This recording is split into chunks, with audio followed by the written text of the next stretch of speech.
Ruta 66. Un camino abierto a la esperanza. Debes actuar de manera radical.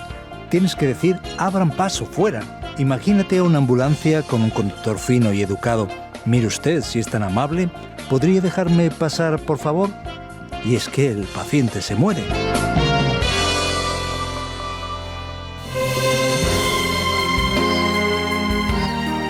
Desde la descatalogación de la Ruta 66 como carretera oficial, han surgido asociaciones que reclaman que el gobierno de Estados Unidos declare la Mother Road como monumento nacional. Missouri la ha nombrado State Historic Route, ruta estatal histórica, y también ha obtenido reconocimientos oficiales en Arizona, Nuevo México y California. Pero ningún reconocimiento puede compararse con el que recibe el Libro de los Libros. Soy Pascal Osorno y te invito a seguir viajando por la fantástica senda de los 66 libros de la Biblia. La serie sobre los Evangelios está comenzando su jornada en el libro de Marcos. Hoy vamos a analizar los capítulos 2 y 3. El tema será Santa Controversia. Si te gustan las discusiones y no dejas pasar la oportunidad de tener una pequeña pelea, entonces presta atención a esta reflexión. ¿Por qué es más fácil decir que todos los caminos llevan a Dios y que la religión es para las personas alienadas? Cuando todos discuten pero nadie tiene la razón, es mejor conocer la solución. Como podemos ver, Jesús aparece con una gran manifestación de su poder, sanando a los enfermos y expulsando a los demonios, mostrando que Él es el enviado de Dios. Él es el poderoso vencedor de todo aquello que aflige al pueblo pagano de su tiempo. Lo que va a suceder ahora en el capítulo 2 y también en el capítulo 3 nos llama la atención, porque al revés de lo que muchos líderes y personas religiosas que siempre van observando la vida de los demás, tratando de agradar a todo el mundo, Jesús, por el contrario, viene a continuar con su misión y a convocar, a llamar a sus discípulos. Una gran verdad que se puede señalar es que Jesús no está ni un poco preocupado con lo que la gente va a decir sobre Él. Jesús tiene coraje, valentía y mucha osadía. Vamos a ver en estos momentos cómo una controversia se vuelve positiva. Aquí vemos a un Jesús controvertido, presentándonos una santa controversia.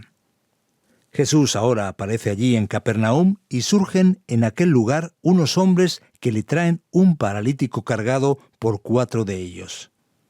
Y ellos, como no podían acercar el enfermo a Jesús, removieron parte del techo de encima de donde Jesús estaba y por la apertura bajaron la camilla en la que estaba acostado el paralítico. Viendo la fe que ellos tenían, Jesús dijo al paralítico, «Hijo, tus pecados quedan perdonados». Fíjate la primera gran controversia que tenemos aquí. Jesús podía haber sido más diplomático, menos controvertido y decir, «Oye tú, estás curado, Dios bendiga tu vida». Pero no, Él tocó un punto principal y dijo, «Hijo, tus pecados quedan perdonados». En la misma hora, los religiosos, los maestros de la ley, comenzaron allí a pensar por dentro diciendo, «¿Por qué habla este así? Está blasfemando. ¿Quién puede perdonar pecados sino Dios?». Allí Jesús se dio cuenta de lo que ellos estaban pensando sobre eso y Él les provoca aún más. ¿Qué es más fácil, decirle al paralítico tus pecados te son perdonados o levántate, toma tu camilla y anda? Pues para que sepáis que el Hijo del Hombre tiene autoridad en la tierra para perdonar pecados, se dirigió entonces al paralítico, a ti te digo, levántate, toma tu camilla y vete a tu casa. Y todos se quedaron sorprendidos diciendo, jamás habíamos visto cosa igual. Jesús quiere llamar la atención de un pueblo que está apartado de Dios y preso de su religiosidad. Por eso Él habla y actúa con coraje. Él va justo al punto de conflicto con una cierta dosis importante y expresiva de controversia. Hablando de controversias, justo después, a partir del versículo 13, Jesús llama a un discípulo a seguirlo. ¿Quién es este discípulo? Imagínate, Leví, hijo de Alfeo, sentado en el local donde recogían los impuestos. Leví es el mismo que es llamado Mateo, el propio autor del Evangelio que lleva su nombre. Fíjate, este Leví era un publicano. El publicano era una persona odiada porque cobraba impuestos de los propios judíos para entregarlos a los romanos que dominaban la nación. Entonces, imagínate cómo un hombre como Mateo era rechazado, cómo era visto como un traidor. El texto dice que sucedió que, estando Jesús a la mesa en casa de Leví, muchos recaudadores de impuestos y pecadores se sentaron con él y sus discípulos, pues ya eran muchos los que lo seguían. Cuando los maestros de la ley, que eran fariseos, vieron con quién comía, les preguntaron a sus discípulos: ¿y éste come con recaudadores de impuestos y con pecadores? No cabe duda. Jesús escandaliza. Jesús provoca controversia. Jesús tiene el coraje de ir en contra de la hipocresía religiosa, relacionándose con personas de mala reputación, personas que dañarían su imagen, produciendo el cuestionamiento de muchos hacia su persona. Jesús entonces contestó: «No son los sanos los que necesitan médico, sino los enfermos. Y yo no he venido a llamar a justos, sino a pecadores». Entonces el texto sigue diciendo un poco más adelante que los religiosos comenzaron a cuestionar por qué los discípulos de Jesús no estaban ayunando como los discípulos de Juan y los fariseos hacían.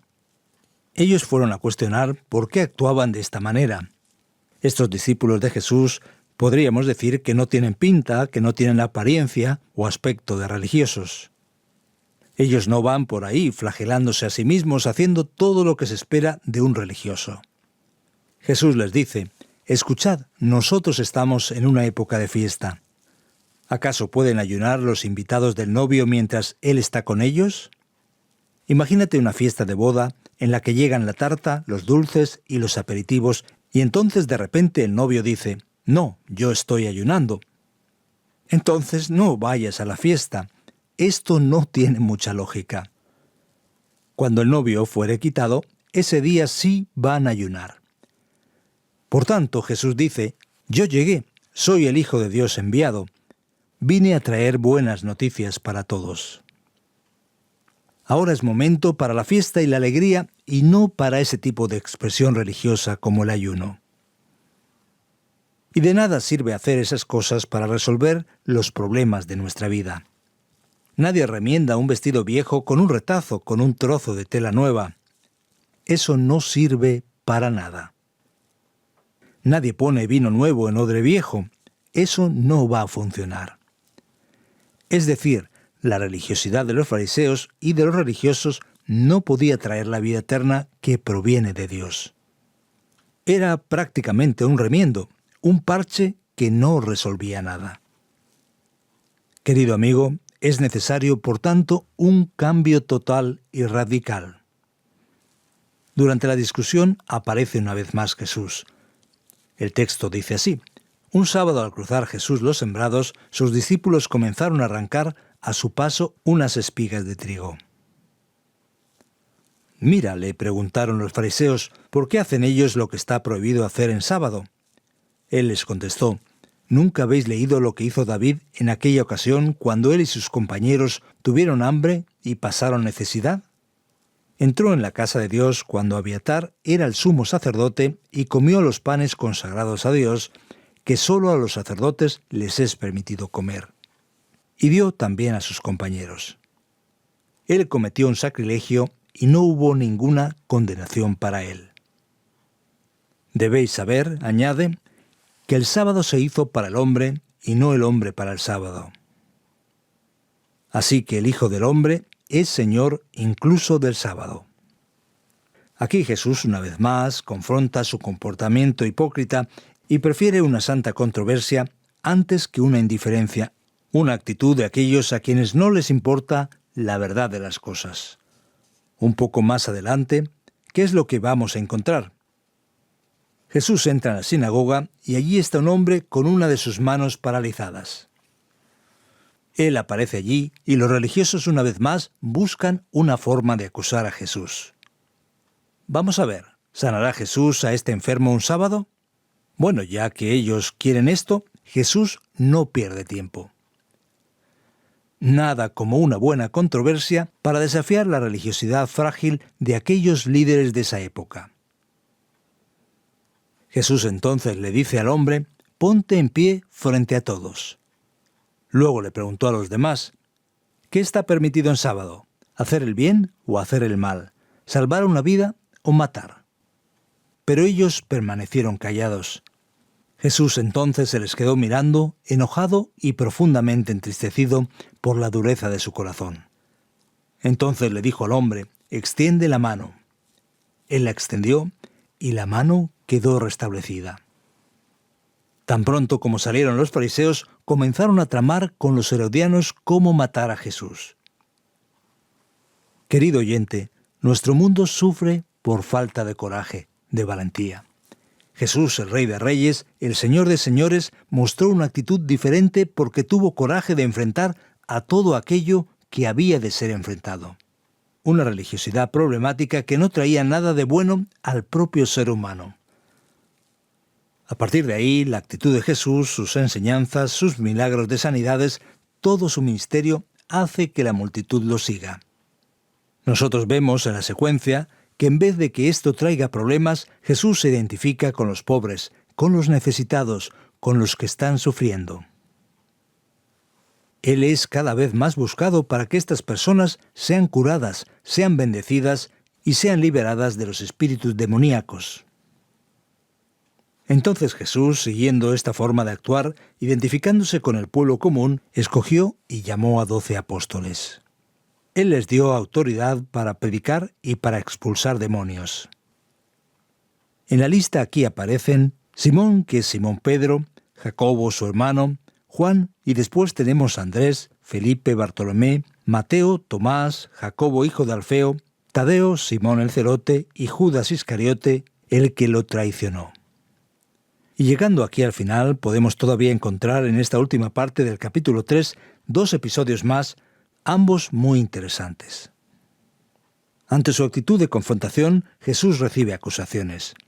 Nos referimos aquí a cuando Jesús expulsa demonios y los religiosos, los maestros de la ley, de manera absurda, afirman que Jesús realiza estos actos con el poder de Belcebú, por el poder de Satanás. Jesús entonces rechaza estas acusaciones de forma clara y afirma que lo que hacen estas personas tiene relación con la blasfemia contra el Espíritu Santo, cosa que no tiene perdón, ya que ellos decían que él tenía un espíritu inmundo. Y cerramos el capítulo 3 cuando observamos el texto diciendo que llegaron la madre y los hermanos de Jesús. Se quedaron afuera y enviaron a alguien a llamarlo, pues había mucha gente sentada alrededor de él. Entonces le dijeron: «Mira, tu madre y tus hermanos están afuera y te buscan». Jesús entonces pregunta: «¿Quiénes son mi madre y mis hermanos? Cualquiera que hace la voluntad de Dios es mi hermano, mi hermana y mi madre». Por tanto, Jesús muestra una relación diferente, una relación que él tenía con aquellos que tienen una relación personal profunda con Dios, mostrando la importancia fundamental de su misión y teniendo el coraje de decir ciertas verdades sin importarle si esto le traería más o menos popularidad. Así es, querido oyente, Jesús fue el gran mensajero de Dios, lleno de valentía y de coraje, que no perdía las oportunidades maravillosas de conseguir muy buenos momentos para una santa controversia.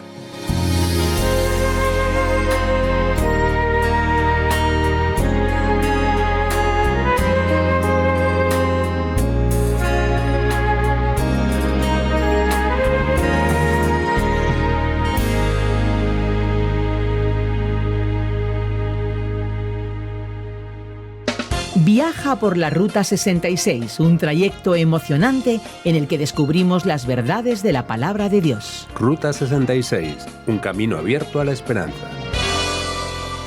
Muy bien, vamos ahora al momento de las preguntas de los capítulos 2 y 3 de Marcos. Recuerda que hay un medio directo para comunicarte con nosotros. Esperamos tus sugerencias, preguntas y comentarios en el WhatsApp 601 20 32 65 con el prefijo 34 desde fuera de España. También tienes el correo electrónico info@radioencuentro.net.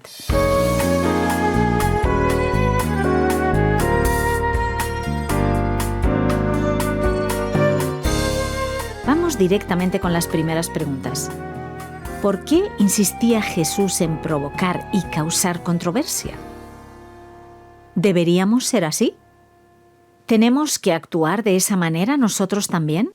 Pascal, yo sé que mucha gente se va a extrañar porque Jesús es generalmente descrito como aquella persona pacífica, tan bondadosa y maravillosa. Entonces, las personas se imaginan que Jesús haría de todo para no meterse en un conflicto. Pero la verdad es que no vamos a encontrar ese tipo de enseñanza en la Biblia. Y quizás nos preguntemos ¿por qué? ¿Será que Jesús tenía ese deseo y le gustaba ser antipático? ¿Era una persona antisocial a quien le gustaba armar líos, conflictos y problemas? ¿Qué pasa aquí? La verdad es la siguiente.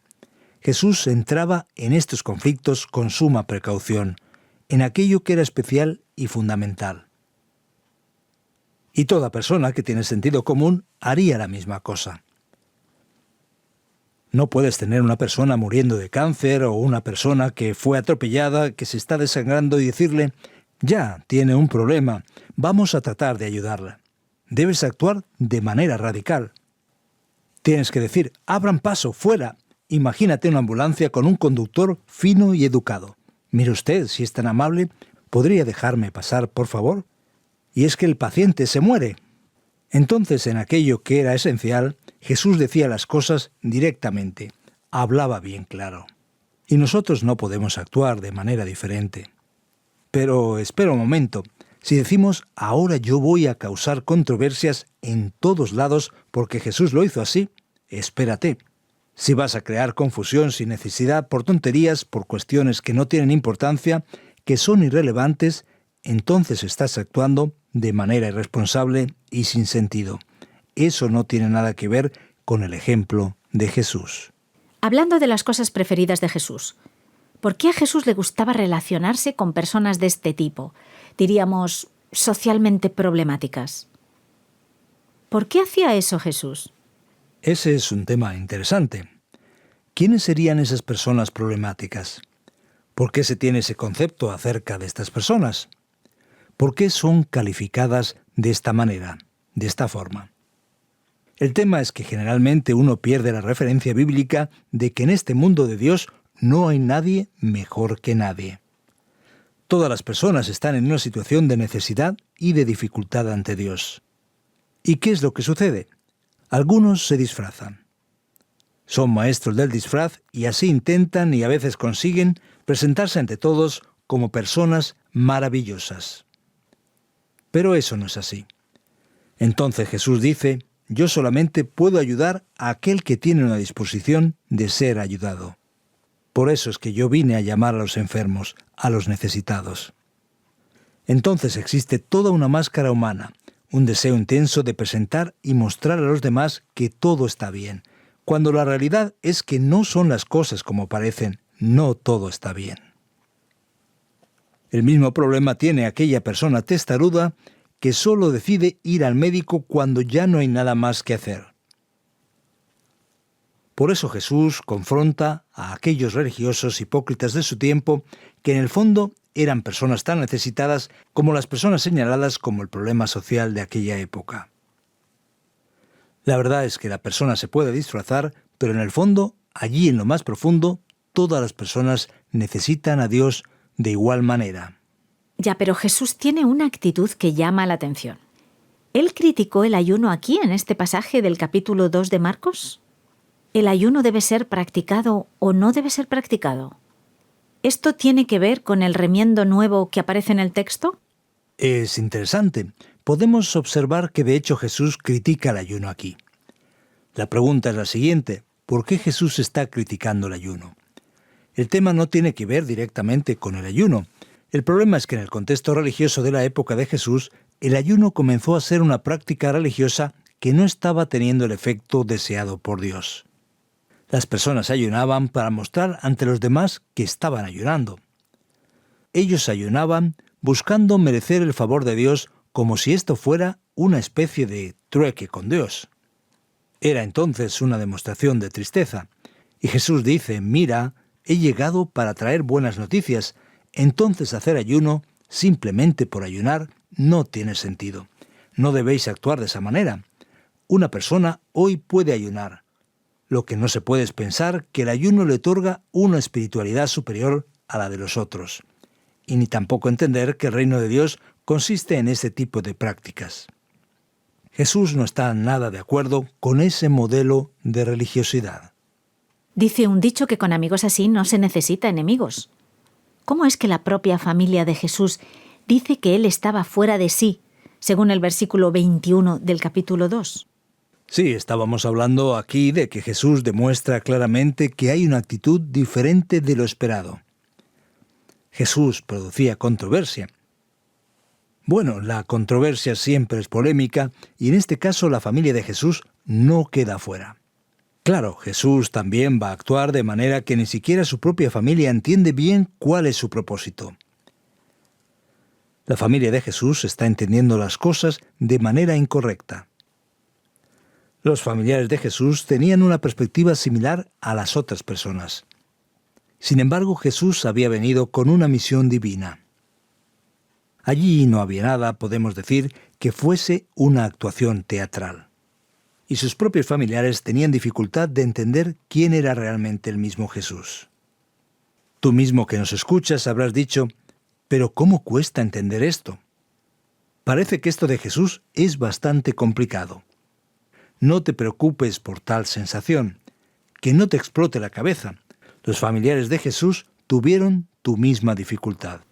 Bueno, ahora sí me siento más animada. ¿Y qué podemos decir de los 12 apóstoles que aparecen aquí en el capítulo 3 como si fuesen la gran selección que sale a ganar el partido? Este tema de los apóstoles es muy interesante. El apóstol era una especie de enviado especial de su tiempo. En los tiempos bíblicos se escogía una persona para ser una especie de enviado especial de un rey. Aquí encontramos a Jesús escogiendo a hombres comunes, a hombres del pueblo.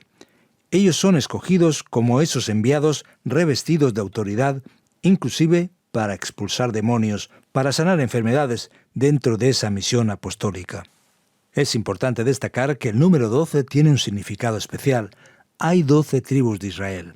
El número 12 está relacionado con el lenguaje simbólico de la Biblia. El número 12 es 3 veces 4. El 3 es una referencia de Dios. El 4 es una referencia al mundo. El mundo tiene 4 rincones en el lenguaje de la Biblia. Entonces en el 12 hay una referencia a la acción de Dios en el mundo. Y esos 12 apóstoles, como apóstoles de Jesús, no son sustituibles. Nosotros no podemos tener otros apóstoles hoy que ocupen el lugar de esos 12 primeros. Jesús muestra una vez más su identificación con personas comunes y da inicio a un discipulado que permanece con fuerza hasta el día de hoy. Bien, después de esta lección en que nos has acompañado, ¿qué es lo mejor con lo que te puedes quedar? Llega el momento de la aplicación.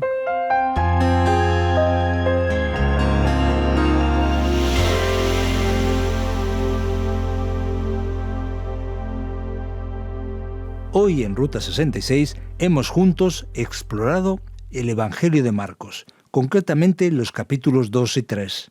El tema de hoy verdaderamente atrapó nuestra atención. Hablamos sobre la santa controversia. Vimos que Jesús no fue exactamente aquel tipo de persona socialmente pacífica que agradó a todo el mundo y dejó a todas las personas satisfechas. No, Jesús confrontó los errores de su tiempo, los errores religiosos, las posiciones incoherentes, especialmente de aquellos que supuestamente eran los defensores de la religiosidad de sus días. Apreciado oyente, seguramente a veces te quedas dolido porque parece que hace falta en este mundo personas decididas, que tengan valor, que enfrenten el mal. Parece que tristemente en muchos casos el dicho de que todo hombre tiene su precio se manifiesta fuertemente en nuestra sociedad. Pero gracias a Dios por el ejemplo de nuestro Salvador Jesús y por aquellos que siguen sus pisadas, andando en sus caminos. La gran verdad, la realidad que debemos guardar en el corazón como aplicación es que todo aquel que tiene un compromiso serio con la verdad desafiará la mentira, la hipocresía y la deshonestidad.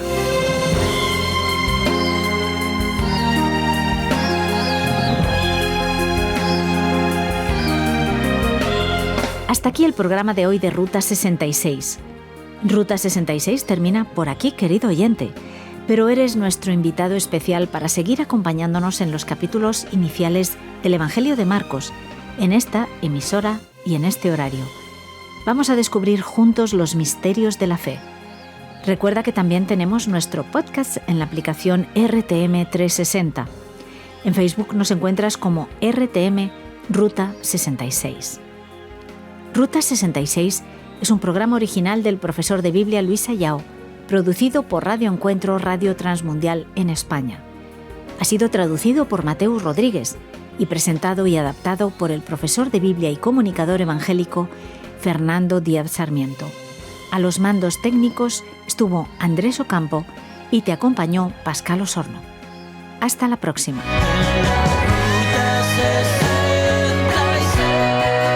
Descarga la app de Ruta 66 y sigue RTM Ruta 66 en las redes sociales. Aquí te esperamos.